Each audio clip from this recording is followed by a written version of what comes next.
Kitab Perjanjian Lama dari Kejadian pasal 1 firman Tuhan berbunyi demikian. Allah menciptakan langit dan bumi serta isinya. Pada mulanya Allah menciptakan langit dan bumi. Bumi belum berbentuk dan kosong. Gelap gulita menutupi samudra raya. Dan roh Allah melayang-layang di atas permukaan air. Berfirmanlah Allah, jadilah terang. Lalu terang itu jadi. Allah melihat bahwa terang itu baik. Lalu dipisahkannya lah terang itu dari gelap. Dan Allah menamai terang itu siang dan gelap itu malam. Jadilah petang dan jadilah pagi, itulah hari pertama. Berfirmanlah Allah, jadilah cakrawala di tengah segala air untuk memisahkan air dari air. Maka Allah menjadikan cakrawala dan ia memisahkan air yang ada di bawah cakrawala itu dari air yang ada di atasnya. Dan jadilah demikian. Lalu Allah menamai cakrawala itu langit. Jadilah petang dan jadilah pagi. Itulah hari kedua. Berfirmanlah Allah, hendaklah segala air yang ada di bawah langit berkumpul pada satu tempat, sehingga kelihatan yang kering. Dan jadilah demikian. Lalu Allah menamai yang kering itu darat, dan kumpulan air itu dinamainya laut. Allah melihat bahwa semuanya itu baik. Berfirmanlah Allah, hendaklah tanah menumbuhkan tunas-tunas muda, tumbuh-tumbuhan yang berbiji, segala jenis pohon buah-buahan yang menghasilkan buah yang berbiji, supaya ada tumbuh-tumbuhan di bumi. Dan jadilah demikian. Tanah itu menumbuhkan tunas-tunas muda, segala jenis tumbuh-tumbuhan yang berbiji, dan segala jenis pohon-pohonan yang menghasilkan buah yang berbiji. Allah melihat bahwa semuanya itu baik. Jadilah petang dan jadilah pagi, itulah hari ketiga. Berfirmanlah Allah, jadilah benda-benda penerang pada cakrawala untuk memisahkan siang dari malam. Biarlah benda-benda penerang itu menjadi tanda yang menunjukkan masa-masa yang tetap dan hari-hari dan tahun-tahun. Dan sebagai penerang pada cakrawala, biarlah benda-benda itu menerangi bumi. Dan jadilah demikian. Maka Allah menjadikan kedua benda penerang yang besar itu, yakni yang lebih besar untuk menguasai siang dan yang lebih kecil untuk menguasai malam, dan menjadikan juga bintang-bintang.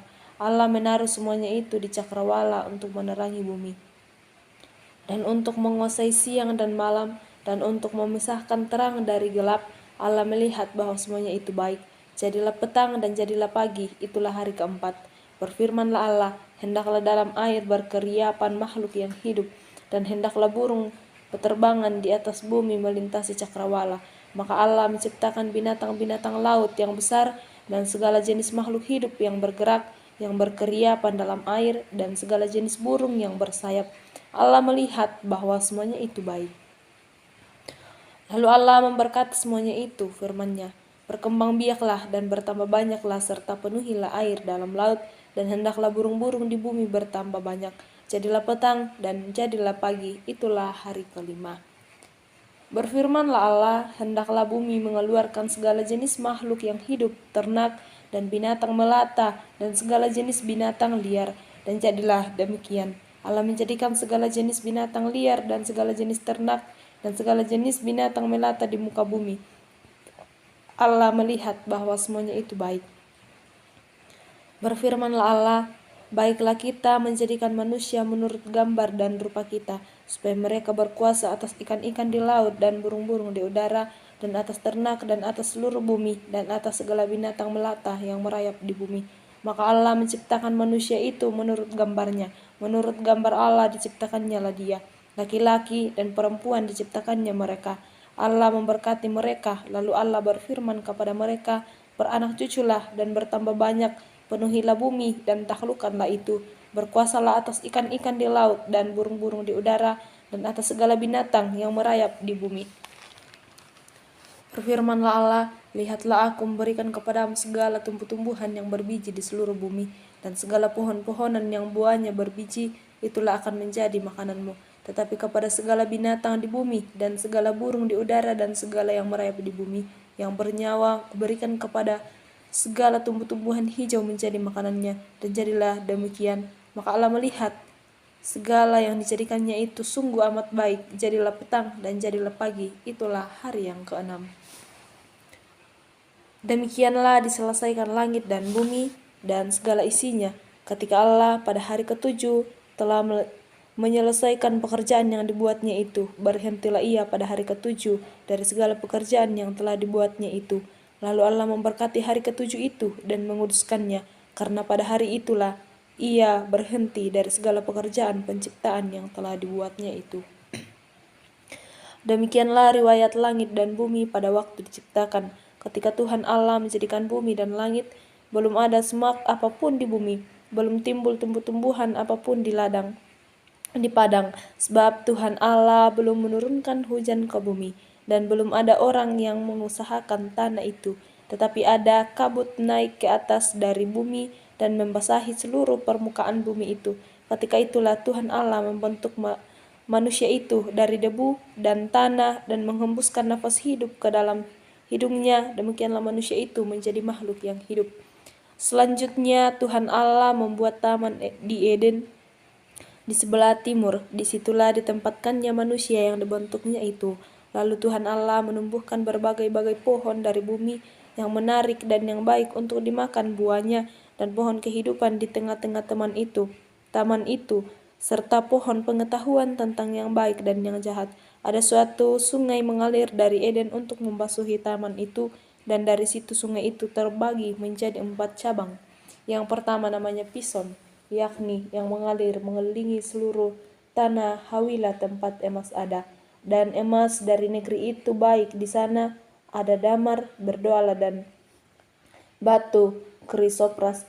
Nama sungai yang kedua ialah Gihon, yakni yang mengalir mengelilingi seluruh tanah Kus. Nama sungai yang ketiga ialah Tigris, yakni yang mengalir di sebelah timur Asyur. Dan sungai yang keempat ialah Efrat. Tuhan Allah mengambil manusia itu dan menempatkannya dalam Taman Eden untuk mengusahakan dan memelihara taman itu. Lalu Tuhan Allah memberi perintah ini kepada manusia: semua pohon dalam taman ini boleh kau makan buahnya dengan bebas, tetapi pohon pengetahuan tentang yang baik dan yang jahat itu janganlah kau makan buahnya, sebab pada hari engkau makannya pastilah engkau mati. Tuhan Allah berfirman, tidak baik kalau manusia itu seorang diri saja. Aku akan menjadikan penolong baginya yang sepadan dengan dia. Lalu Tuhan Allah membentuk dari tanah segala binatang hutan dan segala burung di udara. Dibawanya lah semuanya kepada manusia itu untuk melihat bagaimana ia menamainya, dan seperti nama yang diberikan manusia itu kepada tiap-tiap makhluk yang hidup, demikianlah nanti nama makhluk itu. Manusia itu memberi nama kepada segala ternak, kepada burung-burung di udara, dan kepada segala binatang hutan. Tetapi baginya sendiri ia tidak menjumpai penolong yang sepadan dengan dia. Lalu Tuhan Allah membuat manusia itu tidak tidur nyenyak. Ketika ia tidur, Tuhan Allah mengambil salah satu rusuk daripadanya, lalu menutup tempat itu dengan daging. Dan dari rusuk yang diambil Tuhan Allah dari manusia itu, dibangunnyalah seorang perempuan, lalu dibawanya kepada manusia itu. Lalu berkatalah manusia itu, inilah dia, tulang dari tulangku dan daging dari dagingku. Ia akan dinamai perempuan, sebab ia diambil dari laki-laki. Sebab itu seorang laki-laki akan meninggalkan ayahnya dan ibunya dan bersatu dengan istrinya, sehingga keduanya menjadi satu daging. Mereka keduanya telanjang, manusia dan istrinya itu, tetapi mereka tidak merasa malu. Kejadian pasal 3, manusia jatuh ke dalam dosa. Adapun ular ialah yang paling cerdik dari segala binatang di darat yang dijadikan oleh Tuhan Allah. Ular itu berkata kepada perempuan itu, tentulah Allah berfirman, semua pohon dalam taman ini jangan kamu makan buahnya, bukan? Lalu sahut perempuan itu kepada ular itu, buah pohon-pohonan dalam taman ini boleh kami makan, tapi tentang buah pohon yang ada di tengah-tengah taman, Allah berfirman, jangan kamu makan ataupun raba buah itu, nanti kamu mati. Tetapi ular itu berkata kepada perempuan itu, sekali-kali kamu tidak akan mati, tetapi Allah mengetahui bahwa pada waktu kamu memakannya matamu akan terbuka, dan kamu akan menjadi seperti Allah, tahu tentang yang baik dan yang jahat. Perempuan itu melihat bahwa buah pohon itu baik untuk dimakan dan sedap kelihatannya, lagi pula pohon itu menarik hati karena memberi pengertian. Lalu ia mengambil dari buahnya dan dimakannya, dan diberikannya juga kepada suaminya yang bersama-sama dengan dia, dan suaminya pun memakannya. Maka terbukalah mata mereka berdua dan mereka tahu bahwa mereka telanjang. Lalu mereka menyemat daun pohon ara dan membuat cawat. Ketika mereka mendengar bunyi langkah Tuhan Allah yang berjalan-jalan dalam Taman Eden itu pada waktu hari sejuk, bersembunyilah manusia dan istrinya itu terhadap Tuhan Allah di antara pohon-pohonan dalam taman. Tetapi Tuhan Allah memanggil manusia itu dan berfirman kepadanya, "Di manakah engkau?" Ia menjawab, "Ketika aku mendengar bahwa engkau ada di dalam taman ini, aku menjadi takut karena aku telanjang, sebab itu aku bersembunyi." Firman-Nya, "Siapakah yang memberitahukan kepadamu bahwa engkau telanjang? Apakah engkau makan dari buah pohon yang kularang engkau makan itu?" Manusia itu menjawab, "Perempuan yang kau tempatkan di sisiku, dialah yang memberi dari buah pohon itu kepadaku, maka aku makan." Kemudian berfirmanlah Tuhan Allah kepada perempuan itu, "Apakah yang telah kau perbuat ini?" Jawab perempuan itu, "Ular itu yang memberdayakan aku, maka aku makan." Lalu berfirmanlah Tuhan Allah kepada ular itu, "Karena engkau berbuat demikian, terkutuklah engkau di antara segala ternak dan di segala binatang hutan. Dengan perutmu lah engkau akan menjalar, dan debu tanahlah akan kau makan seumur hidupmu. Aku akan mengadakan permusuhan antara engkau dan perempuan ini, antara keturunanmu dan keturunannya. Keturunannya akan meremukkan kepalamu, dan engkau akan meremukkan tumitnya." Firman-Nya kepada perempuan itu, "Susah payahmu waktu mengandung akan kubuat sangat banyak. Dengan kesakitan engkau akan melahirkan anakmu, namun engkau akan berahi pada suamimu dan ia akan berkuasa atasmu." Lalu firman-Nya kepada manusia itu, "Karena engkau mendengarkan perkataan istrimu dan memakan dari buah pohon yang telah kuperintahkan kepadamu, jangan makan daripadanya, maka terkutuklah tanah karena engkau. Dengan bersusah payah engkau akan mencari rezekimu dari tanah seumur hidupmu. Sama keduri dan rumput duri yang akan dihasilkannya bagimu, dan tumbuh-tumbuhan di padang akan menjadi makananmu. Dengan berpeluh engkau akan mencari makananmu sampai engkau kembali lagi menjadi tanah, karena dari situlah engkau diambil, sebab engkau debu, dan engkau akan kembali menjadi debu." Manusia itu memberi nama Hawa kepada istrinya, sebab dialah yang menjadi ibu semua yang hidup. Dan Tuhan Allah membuat pakaian dari kulit binatang untuk manusia dan untuk istrinya itu, lalu mengenakannya kepada mereka. Berfirmanlah Tuhan Allah, "Sesungguhnya manusia itu telah menjadi seperti salah satu dari kita, tahu tentang yang baik dan yang jahat. Maka sekarang jangan sampai ia mengulurkan tangannya dan mengambil pula dari buah pohon kehidupan itu dan memakannya sehingga ia hidup untuk selama-lamanya." Lalu Tuhan Allah mengusir dia dari Taman Eden, supaya ia mengusahakannya tanah dari mana ia diambil. Ia menghalau manusia itu, dan di sebelah timur Taman Eden ditempatkannya lah beberapa kerub dengan pedang yang menyala-nyala dan menyambar-jambar untuk menjaga jalan ke pohon kehidupan. Kejadian pasal 4, firman Tuhan berbunyi, Kain dan Habel. Kemudian manusia itu bersetubuh dengan Hawa istrinya, dan mengandunglah perempuan itu lalu melahirkan Kain. Maka kata perempuan itu, "Aku telah mendapat seorang anak laki-laki dengan pertolongan Tuhan." Selanjutnya dilahirkannya lah Habel adik Kain, dan Habel menjadi gembala kambing domba, Kain menjadi petani. Setelah beberapa waktu lamanya, maka Kain mempersembahkan sebagian dari hasil tanah itu kepada Tuhan sebagai korban persembahan. Habel juga mempersembahkan korban persembahan dari anak sulung kambing dombanya, yakni lemak-lemaknya. Maka Tuhan mengindahkan Habel dan korban persembahannya itu, tetapi Kain dan korban persembahannya tidak diindahkannya. Lalu hati Kain menjadi sangat panas dan mukanya muram. Firman Tuhan kepada Kain, "Mengapa hatimu panas dan mukamu muram? Apakah mukamu tidak akan berseri jika engkau berbuat baik?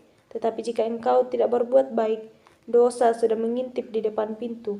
Ia sangat menggoda engkau, tetapi engkau harus berkuasa atasnya."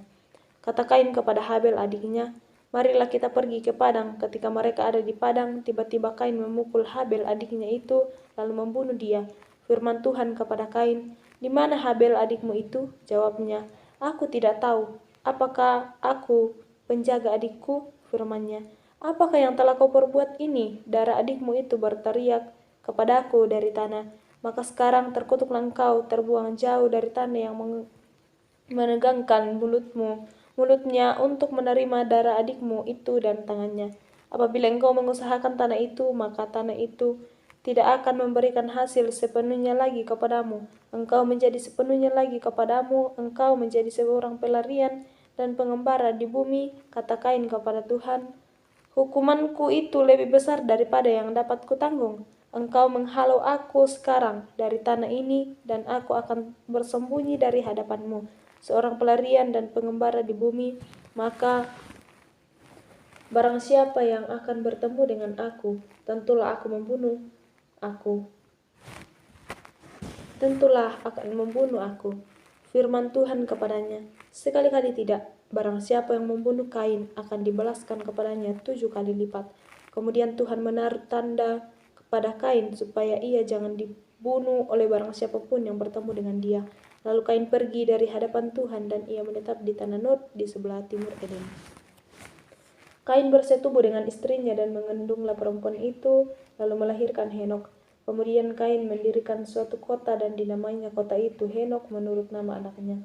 Bagi Henok lahirlah Irad, dan Irad itu memperanakkan Mehuyael, dan Mehuyael memperanakkan Metusael, dan Metusael memperanakkan Lamek. Lamek mengambil istri 2 orang, yang satu namanya Ada, yang lain Sila. Ada itu melahirkan Yabal, dialah yang menjadi bapa orang yang diam dalam kemah dan memelihara ternak. Nama adiknya ialah Yubal, dialah yang menjadi bapa semua orang yang memainkan kecapi dan suling. Zila juga melahirkan anak, yakni Tubal Kain, bapa semua tukang tembaga dan tukang besi. Adik perempuan Tubal Kain ialah Naamah.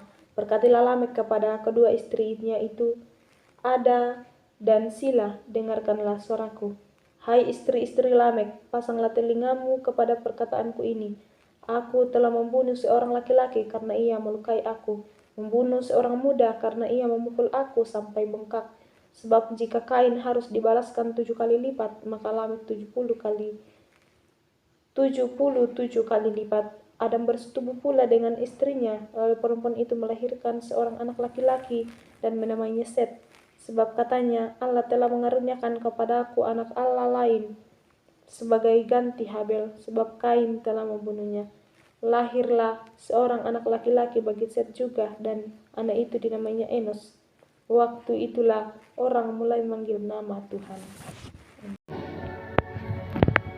Kejadian pasal 5, firman Tuhan berbunyi, keturunan Adam.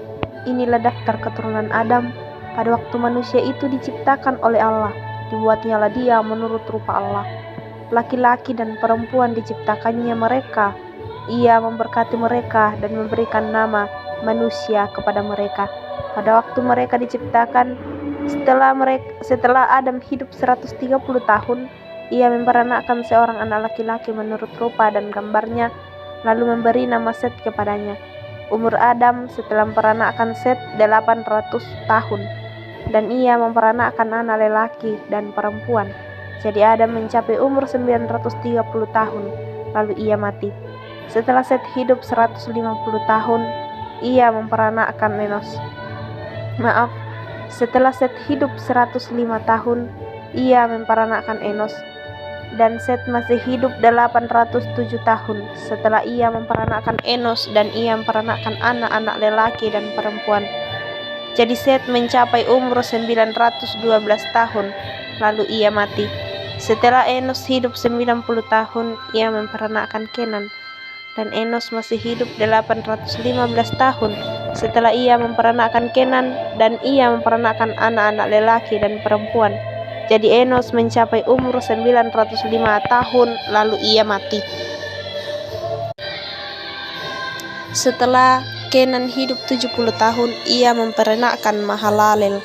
Dan Kenan masih hidup 840 tahun setelah ia memperanakkan Mahalalel, dan ia memperanakkan anak-anak lelaki dan perempuan. Jadi Kenan mencapai umur 910 tahun, lalu ia mati. Setelah Mahalalel hidup 65 tahun, ia memperanakkan Yared. Dan Mahalalel masih hidup 830 tahun setelah ia memperanakkan Yared, dan ia memperanakkan anak-anak lelaki dan perempuan. Jadi Mahalalel mencapai umur 895 tahun lalu ia mati. Setelah Yared hidup 162 tahun, ia memperanakkan Henok dan Yared masih hidup 800 tahun.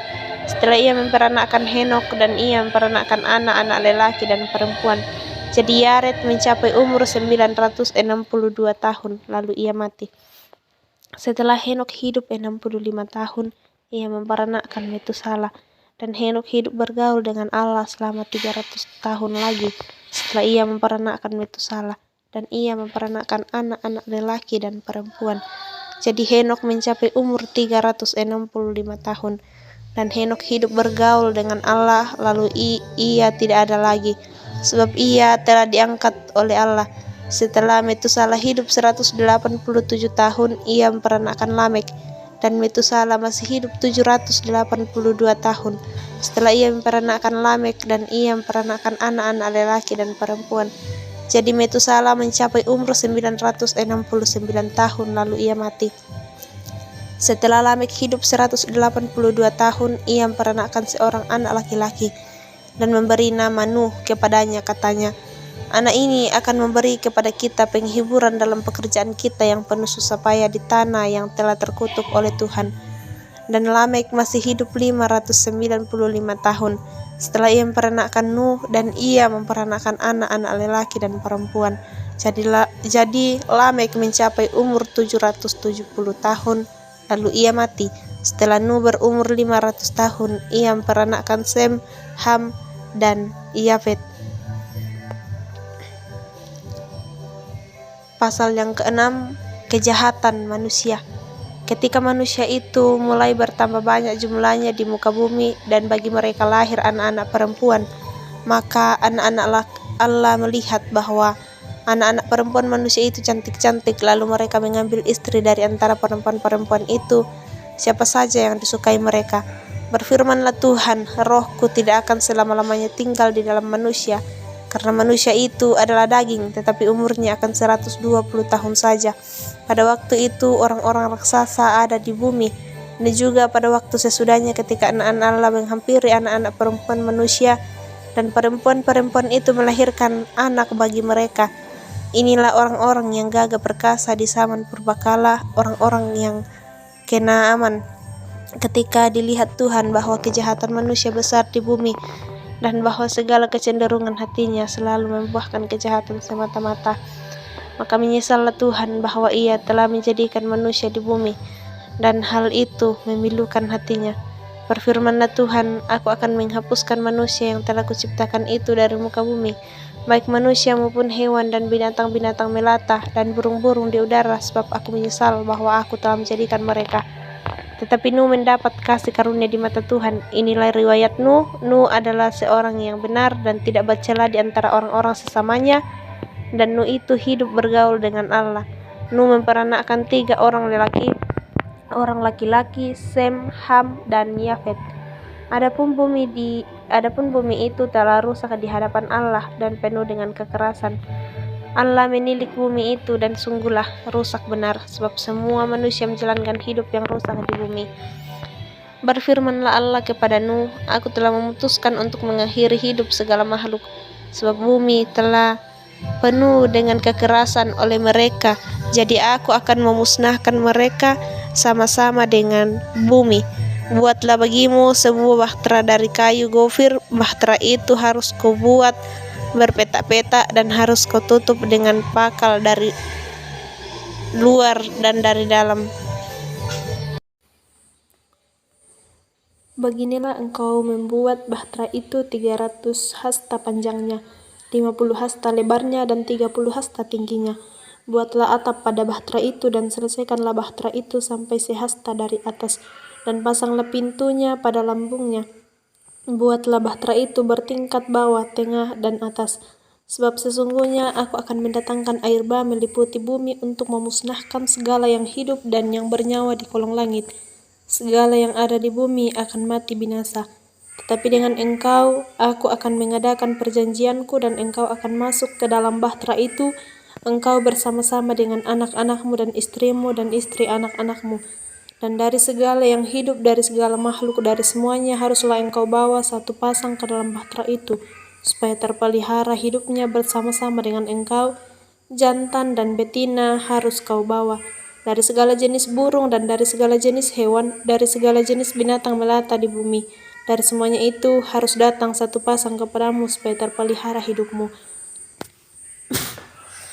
Dan engkau bawalah bagimu segala apa yang dapat dimakan, kumpulkanlah itu padamu untuk menjadi makanan bagimu dan bagi mereka. Lalu Nuh melakukan semuanya itu, tepat seperti yang diperintahkan Allah kepadanya, demikianlah dilakukannya. Amin.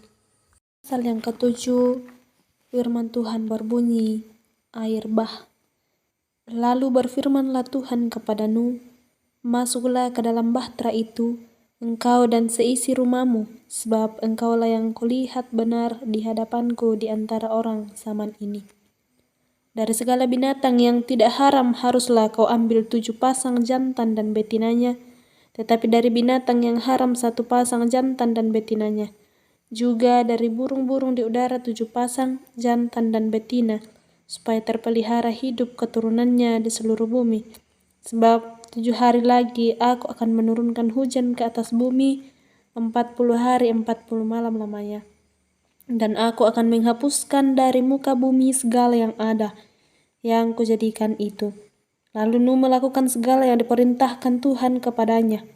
Nuh berumur 600 tahun ketika air bah datang meliputi bumi. Masuklah Nuh ke dalam bahtera itu bersama-sama dengan anak-anaknya dan istrinya, dan istri anak-anaknya karena air bah itu. Dari binatang yang tidak haram dan yang haram, dari burung-burung dan dari segala yang merayap di muka bumi. Datanglah sepasang mendapatkan Nuh ke dalam bahtera itu, jantan dan betina, seperti yang diperintahkan Allah kepada Nuh. Setelah 7 hari, datanglah air bah meliputi bumi. Pada waktu umur Nuh 600 tahun, pada bulan yang kedua, pada hari yang ke-17 bulan itu. Pada hari itulah terbelah segala mata air samudra raya yang dahsyat, dan terbukalah tingkap-tingkap di langit. Dan turunlah hujan lebat meliputi bumi 40 hari 40 malam lamanya. Pada hari itu juga masuklah Nuh serta Sem, Ham dan Yafet, anak-anak Nuh dan istri Nuh, dan ketiga istri anak-anaknya bersama-sama dengan dia ke dalam bahtera itu. Mereka itu dan segala jenis binatang liar dan segala jenis ternak dan segala jenis binatang melata yang merayap di bumi dan segala jenis burung, yakni segala yang berbulu, bersayap. Dari segala yang hidup dan yang bernyawa datanglah sepasang mendapatkan Nuh ke dalam bahtera itu. Dan yang masuk itu adalah jantan dan betina dari segala yang hidup, seperti yang diperintahkan Allah kepada Nuh. Lalu Tuhan menutup pintu bahtera itu di belakang Nuh. 40 hari lamanya air bah itu meliputi bumi. Air itu naik dan mengangkat bahtera itu, sehingga melampung tinggi dari bumi. Ketika air itu makin bertambah-tambah dan naik dengan hebatnya di atas bumi, terapung-apunglah bahtera itu di muka air, dan air itu sangat hebatnya bertambah-tambah meliputi bumi, dan ditutupinya lah segala gunung tinggi di seluruh kolong langit, sampai 15 hasta di atasnya bertambah-tambah air itu, sehingga gunung-gunung ditutupinya. Lalu mati binasalah segala yang hidup yang bergerak di bumi, burung-burung, ternak, dan binatang liar, dan segala binatang merayap, yang berkeriapan di bumi, serta semua manusia. Matilah segala yang ada, nafas hidup dalam hidungnya, segala yang ada di darat. Demikianlah dihapuskan Allah segala yang ada, segala yang di muka bumi, baik manusia maupun hewan, dan binatang melata, dan burung-burung di udara, sehingga semuanya itu dihapuskan dari atas bumi. Hanya Nuh yang tinggal hidup, dan semua yang bersama-sama dengan dia dalam bahtera itu. Dan berkuasalah air itu di atas bumi terus 150 hari lamanya. Pasal yang ke-8, air bah surut. Maka Allah mengingat Nuh dan segala binatang liar dan segala ternak yang bersama-sama dengan dia dalam bahtera itu. Dan Allah membuat angin menghembus melalui bumi, sehingga air itu turun. Ditutuplah mata-mata air samudra raya serta tingkap-tingkap di langit, dan berhentilah hujan lebat dari langit. Dan makin surutlah air itu dari muka bumi, demikianlah berkurang air itu sesudah 150 hari. Dalam bulan yang ketujuh pada hari yang ke-17 itu, bulan itu, terkandaslah Bahtera itu dan pegunungan Ararat. Sampai bulan yang ke-10 makin berkuranglah air itu. Dalam bulan yang ke-10 pada tanggal 1 bulan itu, tampaklah puncak-puncak gunung. Sesudah lewat 40 hari, maka Nuh membuka tingkap yang dibuatnya pada Bahtera itu, lalu ia melepaskan seekor burung gagak, dan burung itu terbang pulang pergi sampai air itu menjadi kering dari atas bumi. Kemudian dilepaskannya seekor burung merpati untuk melihat apakah air itu telah berkurang dari muka bumi. Tetapi burung merpati itu tidak mendapat tempat tumpuan kakinya, dan pulanglah ia kembali mendapatkan Nuh ke dalam Bahtera itu, karena seluruh bumi masih ada air. Lalu Nuh mengulurkan tangannya, ditangkapnya lah burung itu, dan dibawanya masuk ke dalam Bahtera. Ia menunggu 7 hari lagi, kemudian dilepaskannya pula burung merpati itu dari Bahtera. Menjelang waktu senja, pulanglah burung merpati itu mendapatkan Nuh. Dan pada paruhnya dibawanya sehelai daun zaitun yang segar. Dari situlah diketahui Nuh bahwa air itu telah berkurang dari atas bumi. Selanjutnya ditunggunya pula 7 hari lagi, kemudian dilepaskannya burung merpati itu. Tetapi burung itu tidak kembali lagi kepadanya. Dalam tahun ke-601, dalam bulan pertama, pada tanggal 1 bulan itu, sudahlah kering air itu dari atas bumi. Kemudian Nuh membuka tutup Bahtera itu dan melihat-lihat. Ternyatalah muka bumi sudah mulai kering. Dalam bulan kedua, pada hari yang ke-27 bulan itu, bumi telah kering. Lalu berfirmanlah Allah kepada Nuh, "Keluarlah dari Bahtera itu, engkau bersama-sama dengan istrimu, serta anak-anakmu dan istri anak-anakmu, segala binatang yang bersama-sama dengan engkau, segala yang hidup, burung-burung, hewan, dan segala binatang melata yang merayap di bumi, suruhlah keluar bersama-sama dengan engkau, supaya semuanya itu berkeriapan di bumi, serta berkembang biak dan bertambah banyak di bumi." Lalu keluarlah Nuh bersama-sama dengan anak-anaknya dan istrinya, dan istri anak-anaknya, segala binatang liar, segala binatang melata, dan segala burung, semuanya yang bergerak di bumi, masing-masing menurut jenisnya, keluarlah juga dari Bahtera itu. Lalu Nuh mendirikan mezbah bagi Tuhan dari segala binatang yang tidak haram, dan dari segala burung yang tidak haram diambilnya lah beberapa ekor. Lalu ia mempersembahkan korban bakaran di atas mezbah itu. Ketika Tuhan mencium persembahan yang harum itu, berfirmanlah Tuhan dalam hatinya, "Aku tak akan mengutuk bumi ini lagi karena manusia, sekalipun yang ditimbulkan hatinya adalah jahat dari sejak kecilnya, dan aku tak akan membinasakan lagi segala yang hidup seperti yang telah aku lakukan. Selama bumi masih ada, tak akan berhenti-henti musim menabur dan menuai, dingin dan panas kemarau, dan hujan siang dan malam." Pasal yang ke-9, Perjanjian Allah dengan Nuh. Lalu Allah memberkati Nuh dan anak-anaknya serta berfirman kepada mereka, "Beranak cuculah dan bertambah banyaklah serta penuhilah bumi. Akan takut dan akan gentar kepadamu segala binatang di bumi dan segala burung di udara, segala yang bergerak di muka bumi dan segala ikan di laut. Ke dalam tanganmu lah semuanya itu diserahkan. Segala yang bergerak yang hidup akan menjadi makananmu.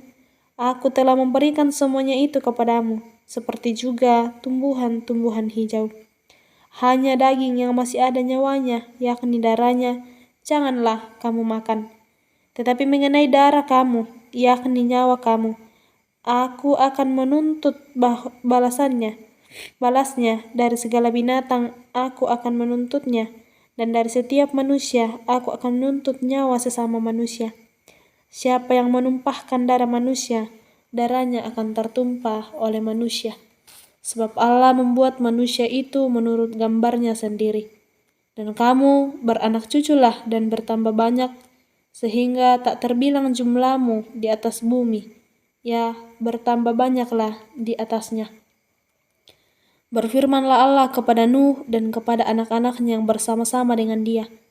Sesungguhnya aku akan mengadakan perjanjianku dengan kamu dan dengan keturunanmu, dan dengan segala makhluk hidup yang bersama-sama dengan kamu, burung-burung, ternak, dan binatang-binatang liar di bumi yang bersama-sama dengan kamu, segala yang keluar dari bahtera itu, segala binatang di bumi.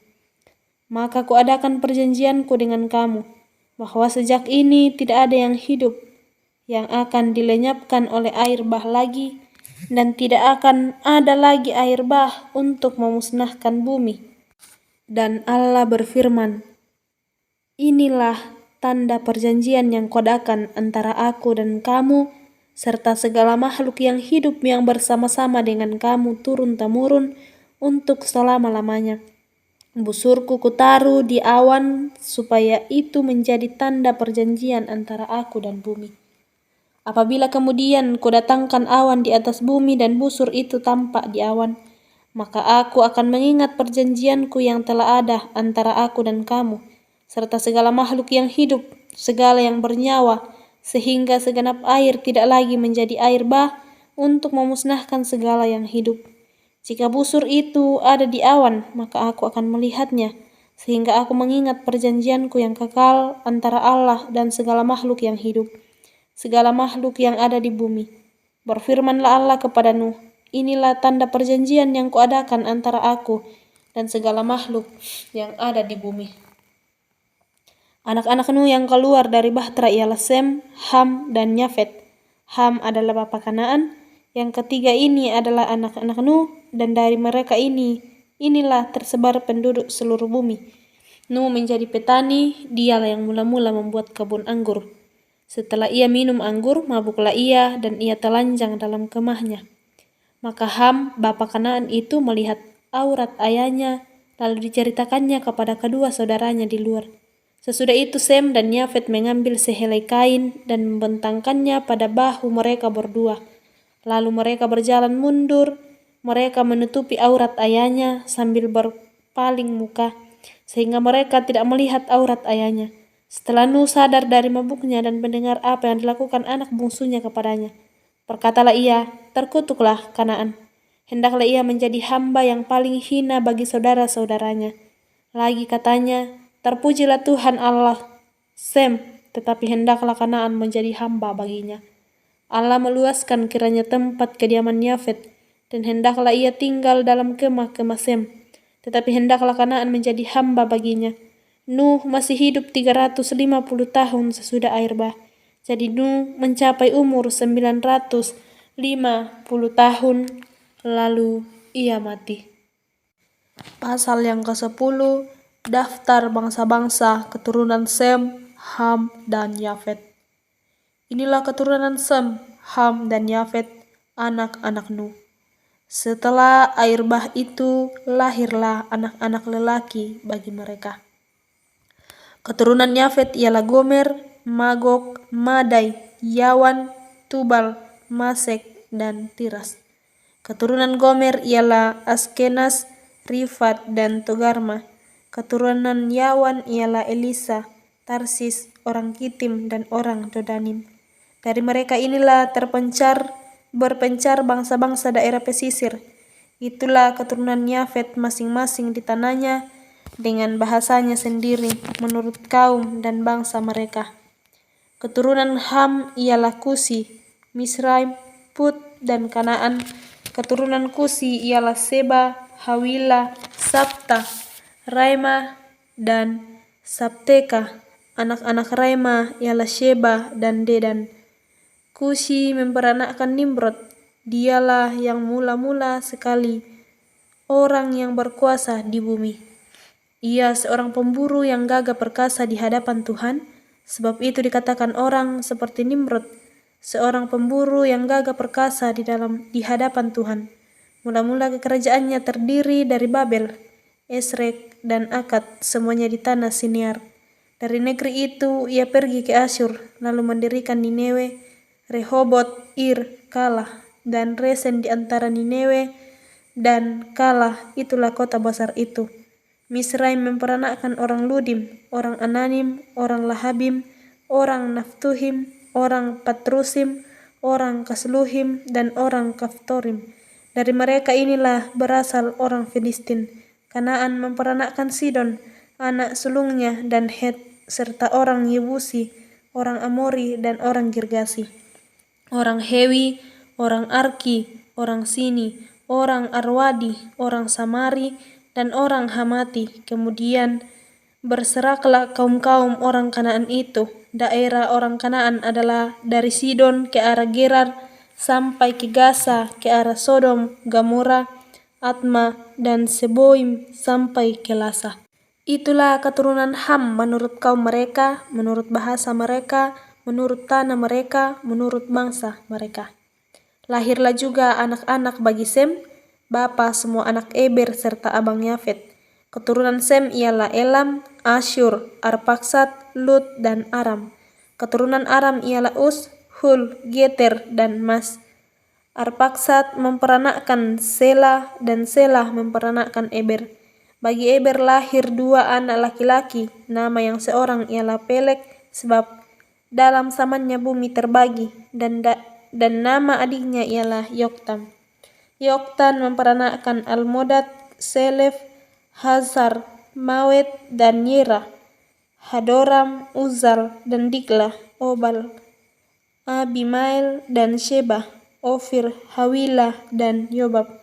Itulah semuanya keturunan Yoktan.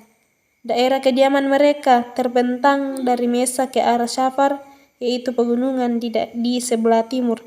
Itulah keturunan Sem menurut kaum mereka, menurut bahasa mereka, menurut tanah mereka, menurut bangsa mereka. Itulah segala kaum anak-anak Nuh menurut keturunan mereka, menurut bangsa mereka, dan dari mereka itulah terpencar bangsa-bangsa bumi setelah air bah itu. Amin.